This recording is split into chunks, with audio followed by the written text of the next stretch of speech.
Hello friends, welcome back to my channel. আশা করি তোমরা সবাই ভালো আছো আর আমিও খুব ভালো আছি। তো আজকে আবার একটা নতুন ব্লগ নিয়ে চলে এসেছি। এই গরমের মধ্যে আমরা আবার সবাই মিলে, পুরো ফ্যামিলি মিলে ঘুরতে যাচ্ছি। তো কোথায় ঘুরতে যাচ্ছি? আমরা ঘুরতে যাচ্ছি তারাপীঠে। ছোট্ট একটা ট্যুর। আমার বড়দাদা, বড়মণি, ছোটমণি, পিসি দিদা সবাই মিলে একসঙ্গে যাচ্ছি। তো সেটারই একটা ছোট্টখাটো একটা ব্লগ তোমাদের সঙ্গে শেয়ার করছি। তো প্রথমেই সকাল সকাল আমরা উঠে পড়েছি। উঠে পড়েই প্রথমে দুটো অটো রিজার্ভ করা হয়েছিল। তো আমি যে অটোটার মধ্যে যাচ্ছিলাম, সেই অটোটার মধ্যে আমার ফ্যামিলি মানে মা, বাবা, আমি আর ছোটমণিদের ফ্যামিলি মানে ছোটমণি, ছোট মেসোমণি আর রাজারা যাচ্ছে। আর আরেকটা যে অটো রয়েছে, সেই অটোটার মধ্যে দাদাভাইদের সবাই যাবে, মানে বড়মণিরা সবাই, আর বড়দাদারা থাকছে। বড়দাদাদের মধ্যে ধরো বড়দাদা আর পিসি দিদা আর আমার দিদা। তো সবাই মিলে বেরিয়ে পড়েছি। তো তার সঙ্গে রাস্তারও কিছু ভিডিও ক্লিপ তোমাদের দেখাচ্ছি। অ্যাকচুয়ালি আমরা মফস্বলে থাকি, তো সকাল আমি তো ঘুম থেকে একটু দেরি করে উঠি। তো সকালটা যে এত সুন্দর হয় দেখো, আস্তে আস্তে সূর্যের আলোটা ফুটছে, কত সুন্দর দেখাচ্ছে, দেখেই মনটা ভালো হয়ে যাবে। এখনো ভালো করে সকালটা হয়নি, একটু একটু অন্ধকার অন্ধকার, হালকা হালকা অন্ধকার অন্ধকার ছিল। আমরা তখনই বেরিয়ে গিয়েছিলাম, কারণ আমাদের ট্রেনটা অনেকটা তাড়াতাড়ি ছিল। আর আমাদের ইচ্ছা ছিল যে আমরা যদি একটু তাড়াতাড়ি পৌঁছে যাই, তাহলে আমাদের যে হাওড়ার ওখানে জলের তলা দিয়ে যে নতুন মেট্রোটা চালু হয়েছে, সেটা আমরা উপভোগ করতে পারবো। আমাদের সেটাই প্ল্যান ছিল। তাই আমরা একটু আগেই বেরিয়ে গেছি। দেখো সূর্য মামা এখনও ঠিক করে ওঠেনি, উঠছে। আজকে আমরা সূর্য মামার থেকেই আগে উঠে পড়েছি। তো দেখতে থাকো, সঙ্গে থাকো, আর কেমন লাগছে ব্লগটা সেটাও আমাকে জানাতে থাকো। তো আমরা এবার অটোতে করে ঠাকুরপুকুরে এসেছিলাম। ঠাকুরপুকুর থেকে বাসে করে আমরা, যেহেতু অত সকাল ছিল, বাসগুলো ফাঁকাই ছিল, আমরা বাসে করে ধর্মতলার ওখানে গিয়েছিলাম। আর ধর্মতলা থেকে হাওড়া পর্যন্ত আমরা মেট্রো গিয়েছিলাম। আর হাওড়া থেকে আমরা ট্রেনে করে তারাপীঠের উদ্দেশ্যে বেরিয়ে পড়েছিলাম। পুরো জার্নিটাই তোমাদের সঙ্গে শেয়ার করব। তবে হ্যাঁ, যাওয়ার সময় আমার যতটা এনার্জি ছিল, আসার সময় কিন্তু ততটা এনার্জি ছিল না। তোমরা ব্লগটা পুরোটা দেখলেই বুঝতে পারবে। তো তখন আমরা সবাই মিলে মজা করছিলাম অটোর মধ্যেই। একটু পরেই আমরা সব নেমে যাব। তো আমরা সবাই চলে এসেছি, অটো থেকে নেমে পড়েছি। 3 বাস স্ট্যান্ডের কাছে, ঠাকুরপুরে যে 3 বাস স্ট্যান্ড রয়েছে, ওখানে আমরা নেমেছি। নেমে ওয়েট করছি বড়দাদাদের জন্য। তো দেখো আমরা সবাই মিলে সবে নেমেছি। ওখানে একটু চাটা খেয়ে নিয়ে তারপর আমরা বাসে করে যাব। সবাইরই হাতে একটা করে লাগেজ রয়েছে। এবার দেখো দিদারা, তারপরে দাদা ভাইয়েরা মানে বড়মণিরা সবাই চলে এসেছে। এরপর থেকে আমি আর দাদাই ভাই কিন্তু একদম জুটি বেঁধেছিলাম, কেউ কাউকে ছাড়ছি না। আমরা দুজনে একসঙ্গে যাচ্ছি। আর মিষ্টু তো ব্যাস দেখতেই পাচ্ছ, ও তো জানো একটু তো রাগ হয়। তুমি বলো, তোমরাই বলো, আমি দাদাভাইকে একদমই পাই না। ও তো সারাক্ষণই দাদা ভাইয়ের সঙ্গে থাকে, তাহলে আমি কেন দাদাভাইকে ছাড়বো বলো? যতটা সুযোগ পাবো। তো যাই হোক, সবাই মিলেই যাচ্ছি, সবাই মিলেই মজা করছি। মিষ্টিও আমাদের সঙ্গে ছিল, রাজাও আমাদের সঙ্গে ছিল, একসঙ্গেই ছিল সবাই। তো সবাই মিলে প্রচণ্ড পরিমাণে মজা করেছি। তার উপর অনেক রিলসও বানিয়েছি। রিলসগুলো তো তোমাদের সঙ্গে আগেই শেয়ার করেছি, কিন্তু আমার জানো তো পড়াশোনা, নাচ, সব কিছুর মাঝে একটু চাপ থাকে। তো তাই জন্য আর ভিডিওগুলো যখন এডিট করার সময় হয়, এডিটিংটা তো মা করে, বাট আমাকে তো ভয়েসটা দিতে হয়। তো তখন কি হয়, আমার আর মায়ের সময়টা মিসম্যাচ হয়ে যায়, তখন ভিডিওগুলো দিতে আমাদের দেরি হয়। তো চলো, কথা বলতে বলতেই আমরা চলে এসেছি ধর্মতলায়। ধর্মতলার ওখানে দেখো কত সুন্দর, সত্যি আমি তো দেখে একেবারে পাগল পাগল লাগছিল, খুব সুন্দর লাগছিল। আমার তো খুব খুব ভালো লাগছিল। আমরা খুব মজা করেছি। দেখো প্ল্যাটফর্মটা কত সুন্দর। তো আমরা এখান থেকে নিচে নেমে গিয়েছিলাম। মিষ্টু, রাজা ওরা তো খুবই মজা করছিল, আমিও মজা করছিলাম। আমার পিসি দিদা এটা ফার্স্ট টাইম ট্রেন চড়া, তো পিসি মুখে কিছু বলছিল না, বাট খুশিটা থেকে বোঝাই যাচ্ছিল খুব এক্সাইটেড ছিল। তো চলো দেখতে থাকো আমরা কিভাবে এনজয় করছি। আশা করছি আমাদের এনজয়টা দেখে তোমাদেরও একটু একটু ভালো তো লাগবেই। আর আমার কি ব্লগিংয়ে কোনো রকম ইমপ্রুভ হয়েছে প্লিজ কমেন্ট করে একটু জানাও। এবার আমি জানি আমার বয়সটা একটু কম আছে, আমি আস্তে আস্তে সবটা শিখবো যদি তোমরা আমার পাশে থাকো। দেখো কত সুন্দর করে ভিতরটা সাজিয়েছে। বড়মণিতে জানো ফটো তুলতেই সবসময় ব্যস্ত, এখানে লাগেজগুলো সব কালেক্ট করা হচ্ছে। আর ওদিকে বড়মণি ফটো তুলছে, ছোটমণি ফটো তুলছে, আর মা ভিডিও ক্লিপগুলো বানাচ্ছে। আমিও কিন্তু সত্যি কথা বলতে ভিডিও ক্লিপগুলো বানাচ্ছি না, মা এই ভিডিও ক্লিপগুলো নিচ্ছে। তো দেখো কত সুন্দর পরিবেশটা, আর সব থেকে বড় কথা খুব শান্ত, আর ভিড় তো একেবারেই ছিল না। যদি আমরা অনেকটা সকালবেলা ছিলাম, আর যেহেতু ধর্মতলা থেকে আমরা যাচ্ছি তো সেই জন্য ভিড়টা একেবারেই নেই, না এর মতনই। তো আর এত সুন্দরভাবে পুরো মানে ডেকোরেশনটা ছিল দারুণ, জাস্ট অসাম। আমার তো প্রচণ্ড পরিমাণে ভালো লেগেছে। আবার কবে যাব ওই জায়গাটা দেখবো। ভালো করে ফটোও তোলা হয়নি যেহেতু বড়দাদা ছিল, আর বড়দাদা সবসময় টাইমটাকে খুব মেনে চলে।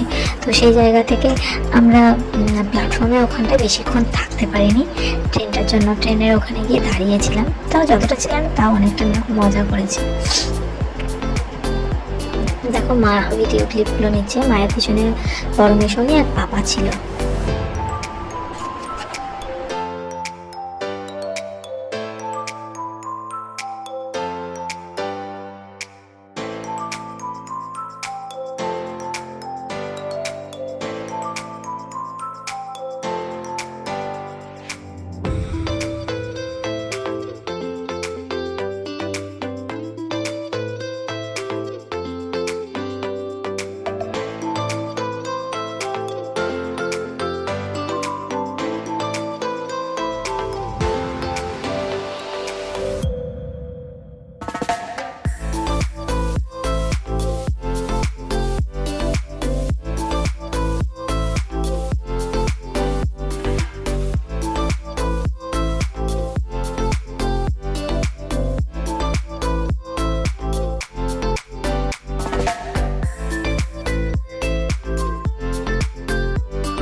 এবার আমাদের ট্রেন এসে গেছে, ট্রেনটা থামলেই আমরা ট্রেনের মধ্যে উঠে যাব। এখানে সব থেকে খুব ভালো ব্যাপার যেটা হয়েছে, মাঝখানে কিন্তু অনেকটা গার্ড লাগানো রয়েছে, তাই জন্য মানে অনেক সময় হয় না বাচ্চারা একটু রেল লাইনের সামনে চলে যায়, সেই জিনিসটা কিন্তু এখানে হবে না।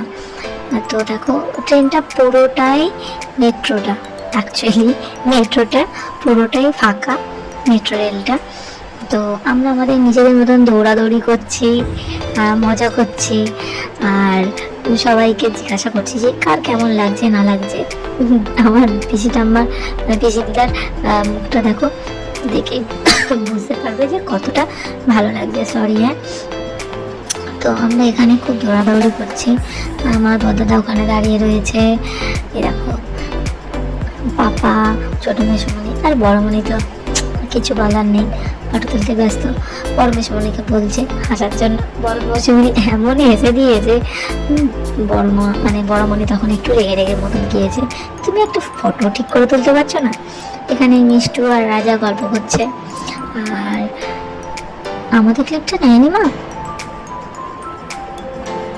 মিষ্টু আর রাজা এখানে বসে রয়েছে, আমরা অনেকটা দূরে রয়েছি মনে হচ্ছে, ওই জন্য আমাদের ক্লিপটা মা নেয়নি। তো যাই হোক, রাগ করে লাভ নেই, আমারও একটু ফোনের কাছাকাছিই থাকা উচিত ছিল।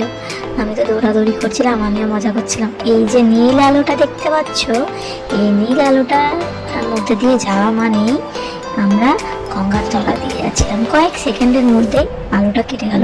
প্রথমে ভেবেছিলাম গঙ্গার নিচে দিয়ে যাব, কিছু মানে জলের অনুভূতিটা নিতে পারবো, কিন্তু সেসব কিছুই না। শুধু যতক্ষণ গঙ্গার তলায় ছিলাম ওই ব্লু লাইটটা জ্বলছিল, তো সেখান থেকে আমরা বুঝতে পারছিলাম যে হ্যাঁ আমরা জলের তলা দিয়ে যাচ্ছি। তো যাই হোক, খুব ভালোই একটা এক্সপিরিয়েন্স ছিল, খুব ভালো লাগছে। তো আমরা এবার হাওড়া স্টেশনের ওখানে চলে এসেছি। এসে অল্প করে টিফিন করে নিলাম। তো টিফিন করে নিই, এবার ট্রেনের অপেক্ষা করছি কখন ট্রেনটা আসবে। দেখো সব টিফিন খাচ্ছি আমরা। এরপর আমাদের ট্রেনও এসে গিয়েছে, আর ট্রেনের মধ্যে আমরা উঠে ঝড়ের গতিতে তারাপীঠের দিকে চলে যাচ্ছি। ট্রেনটা রামপুরহাটে নামবে, আমরা ট্রেন থেকে নামবো রামপুরহাটে। তারপর ওখান থেকে আবার আমরা অটো করে নিলাম, একটা বড় অটো যেগুলো হয় না, সে বড় অটোটার মধ্যেই আমরা সবাই মিলে চেপে বসেছি। আর ওই একটা অটোর মধ্যে আমাদের সবার হয়ে গিয়েছিল। তো অটো করে আমরা হোটেলে চলে এলাম। তো দেখো এটা হোটেলের রিসেপশনটা।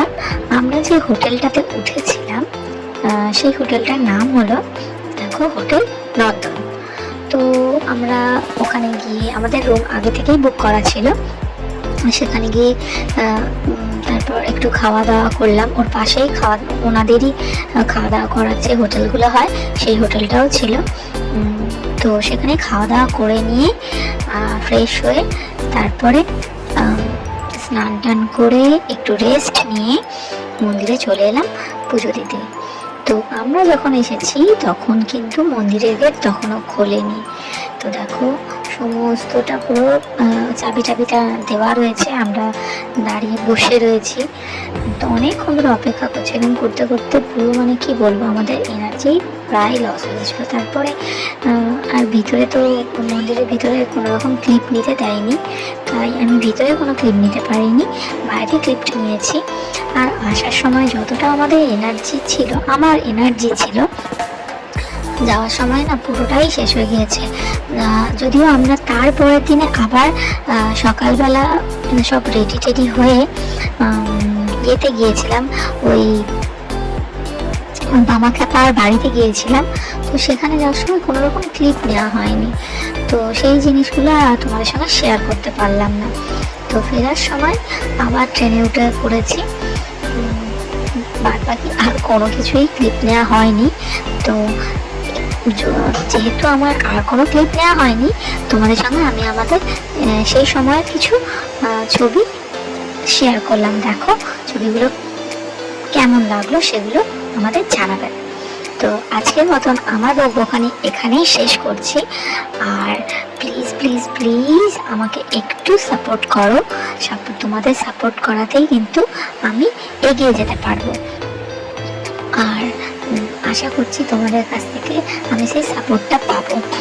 তো আমার ব্লগটা যদি তোমাদের ভালো থাকে আর নাও যদি ভালো লাগে, প্লিজ একটু সাপোর্ট করো। যদি না ভালো লাগে, কোন জায়গাটায় আমার ভালো লাগছে না সেটা কমেন্টে জানাবে, আর ভালো লাগলে কি ভালো লেগেছে সেটা আমাকে কমেন্টে জানাবে। আর কেউ কিন্তু লাইক করতে প্লিজ ভুলবে না। তোমার কোনো ছোট বোন বলো, তো একটু তো সাপোর্ট করা যেতেই পারে। তারপরে বলছি, যখন লাইক আর কমেন্টটা করলে তো সাবস্ক্রাইব করতে তো কোনো রকম আপত্তি হওয়া উচিত না। যারা আমার অলরেডি চ্যানেলটা সাবস্ক্রাইব করে দিয়েছো তাদের অসংখ্য ধন্যবাদ। আর যারা এখনো সাবস্ক্রাইব করোনি, ভিডিওটা দেখছো, তারা প্লিজ আমার চ্যানেলটা একটু সাবস্ক্রাইব করে দাও, আর পাশে থাকা বেল আইকনটা টুং করে বাজিয়ে দাও, যাতে পরের যে ভিডিওগুলো আমি তোমাদের সঙ্গে শেয়ার করব তার নোটিফিকেশানটা তোমাদের কাছে চলে যায়। আর আমি কিন্তু শুধুমাত্র এই ব্লগিং, ট্রাভেলিং ভিডিও যেগুলো হয় সেগুলো কিন্তু শেয়ার করি না, তার সঙ্গে আমি যেহেতু ডান্স করি তার সঙ্গে সঙ্গে কিন্তু ডান্স ভিডিও শেয়ার করি। তো সেই সমস্তগুলো দেখে এনজয় করার জন্য তোমাদের কিন্তু আমাকে সাবস্ক্রাইব করতেই হবে। এবার দেখো, আমি যেহেতু আস্তে আস্তে বড় হচ্ছি, সব কিছুতেই ইমপ্রুভ হবে, তো সেইখান থেকে তোমাদের কিন্তু আনন্দটাও আমি আস্তে আস্তে একটু বেশি দিতে পারবো, তাহলে কিন্তু তোমাদের কিছু লস হবে না। তো প্লিজ সাবস্ক্রাইব, লাইক আর কমেন্ট তিনটেই করে দিও। তো আজকের মতন এইটুকু, পরের ব্লগে বা পরের কোনো ডান্স ভিডিওতে আবার দেখা হচ্ছে। টাটা।